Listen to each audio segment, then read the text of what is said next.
Welcome to the deep dive. Good to be here.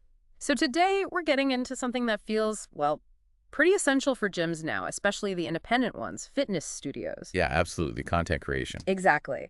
We're diving into this white paper from jthomas. It's called Why Content Creation is the Ultimate Power Move for Your Gym Business. Catchy title. It is. And our plan isn't just to, skim it. We want to really dig into why he thinks it's such a power move. Get beyond the buzzwords. Yeah. Find the core reasons, maybe some surprising insights, and definitely stuff you can actually use. Sounds good. Because, look, having a great space, great classes, that's kind of the minimum now, isn't General it? mistakes, yeah. To really connect, to build that community that actually sticks around, you need more. You need to stand out. So this deep dive into what Thomas is saying should really show how content isn't just like a marketing add-on. And no. Yeah. It's more fundamental. It's part of how successful gyms actually operate these days. Okay, let's jump into the first big idea he lays out. Mm-hmm. Building brand personality. Right. He says your brand, it's not just the sign outside.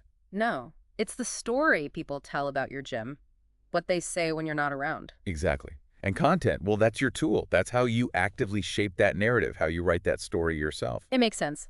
For ages, gyms just had their location, maybe some local flyers. Pretty limited, yeah. But now, content opens up this huge space online to show who you really are. Beyond just, we have treadmills and weights. Way beyond that. It's about showcasing your values, the vibe, the feeling of your community. He gives some good concrete examples too, like short videos showing what happens behind the scenes. Yeah, or maybe a blog post about why the founder started the place. Or even just like real unstaged photos of the team on Instagram. It makes it feel human.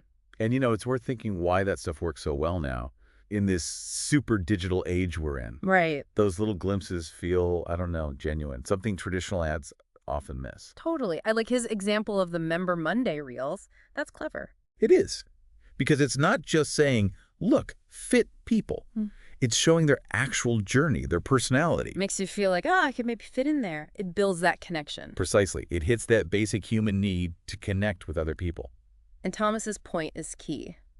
When your content actually reflects who you are, your beliefs, you don't just get more members, you get the right members. People who are actually aligned with you. Yeah, people who vibe with your gym's culture. Okay, so reason number 2 he highlights is establishing authority and expertise. Ah, yes. Being seen as the expert, not just the place with the machines. Exactly. People looking for a gym, especially now, they often want more than just access. They want guidance, knowledge. They want to trust you know what you're talking about. You got it. So how does content do that? Well, by consistently sharing useful stuff. Like what? Tutorials? Yeah, demonstrating proper exercise form, maybe offering some solid nutrition advice, explaining recovery, things like that. Okay, so you're educating your audience. Right. And when you do that consistently, you build this reputation. You become the credible source. And that credibility, well, it must have business benefits too. Absolutely. It attracts people who are more serious about their goals. And crucially, it can help justify, premium pricing. Because you're selling expertise, not just access. Precisely. Your knowledge has value. I liked that Fitness Friday video series example in the paper. Oh, yeah, that was a good one. This owner just regularly shared useful fitness tips, nothing too fancy. And that consistency, just showing up with helpful info, it actually led to them getting asked onto local TV news segments. Imagine that kind of exposure. Yeah. Almost impossible to just buy. Right. It feels earned. It is earned by consistently providing value. Sharing what you know, you naturally boost your gym's reputation. And it opens doors. Yeah. Media, maybe partnerships. Organic pathways, exactly. Boosts visibility and credibility without a huge ad spend. Okay, let's switch gears. Something every gym owner thinks about constantly. Driving traffic and, sales. The bottom line, yeah. Thomas connects content directly to this. He talks about like a funnel, right? Content drives visibility.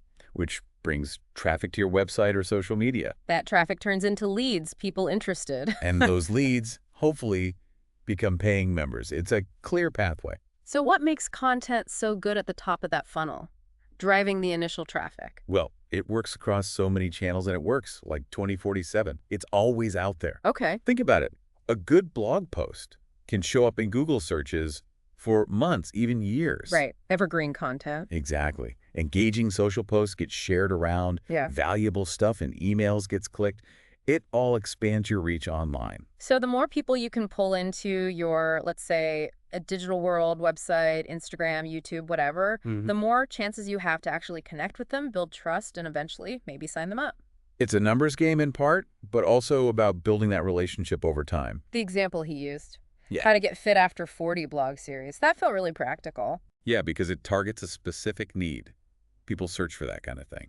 So it keeps bringing people in over the long haul. Definitely evergreen. Yeah. And you can use it strategically too, like offer a related free guide or a consultation if they give you their email. So it becomes a lead magnet. Exactly. Turns passive readers into potential leads. So the big picture here is every piece of content, whether it's a quick workout video, a detailed article, a fun social post, Uh-huh. it's like having a digital salesperson out there working for you all the time, attracting and engaging the people you want to reach. Couldn't have put it better myself. It's constantly working for your business. Now, the fourth point gets into something a bit softer, but maybe just as important. Fostering a loyal community. Right, making people feel like they belong. Yeah. Thomas argues that content helps build this emotional investment that goes way beyond just paying your monthly dues. It's not just transactional. No, it's about creating that sense of shared identity, being part of something. And how does content do that? The paper mentioned things like member spotlight. Yeah. Celebrating member achievements, big or small. Shouting out local businesses, maybe. Oh, that's a nice touch. Or even just fun stuff like holiday videos with the team, behind-the-scenes moments that show your personality. It makes the gym feel less like a sterile facility and more like a place with real people. Exactly. It humanizes the whole experience. The example of the monthly fitness challenge with its own hashtag. That's pretty smart. Oh, so? Well, one, it gets members actively involved, maybe a little friendly competition. Two, as they post about it using the hashtag. No, it spreads awareness locally. Other people see it. Got it. Increases retention and visibility at the same time. So community-focused content like that, Yeah. it basically turns members into advocates, right? Enthusiastic ones, they feel connected, proud to be part of it, so they naturally talk about it.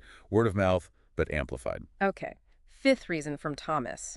Maintaining top-of-mind awareness. This feels crucial today. It really is. The fitness world is so crowded now. Totally. You're not just competing with the gym down the block. Nope. You've got Peloton, Apple Fitness, plus online coaches, YouTube workouts, tons of options. So how does content help you stay relevant in someone's mind, even if they're not looking to join right now?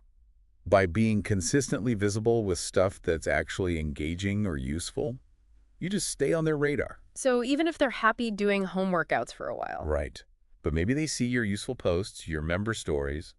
You remain a familiar, positive presence. The member wins email newsletter example fits here, doesn't it? Perfectly. Someone gets that email, maybe reads an inspiring story. They might not be ready to join then. But it plants a seed. Exactly.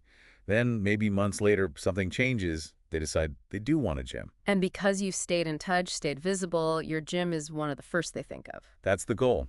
Top of mind awareness. So the takeaway is keep putting out good, relevant content consistently. Yeah. So when the time is right for someone, you're the obvious choice, or at least a leading contender. Makes sense. Okay, the final point Thomas makes. Building trust and humanizing your gym. This one feels really important. Yeah. Because fitness is personal.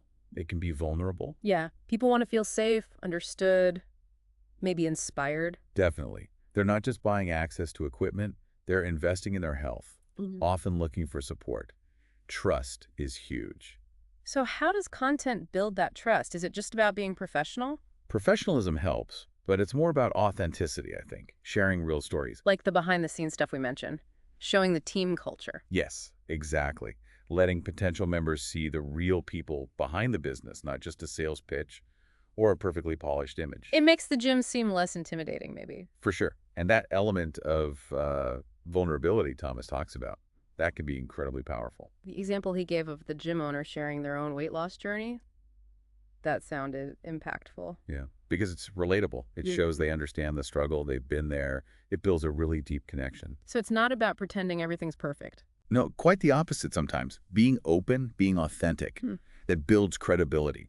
It humanizes the business, Breaks down barriers, creates an emotional connection. which is way stronger than just a transactional relationship. So wrapping this all up, Thomas is basically saying, just relying on the old ways, traditional marketing, it's not enough anymore. Not if you really want to thrive. You're missing a huge opportunity. Content creation, it seems, touches everything. Attracting people, engaging them, teaching them, inspiring them. Building those lasting connections, yeah. It's multifaceted. And he mentions all sorts of formats: video, blogs, social, email.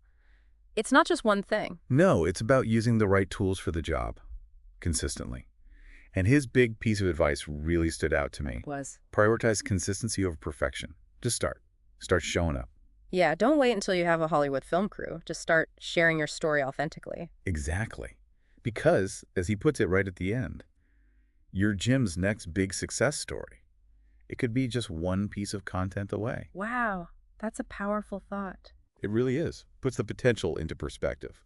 So we've covered the 6 big reasons from Thomas on why content is such a power move for gyms.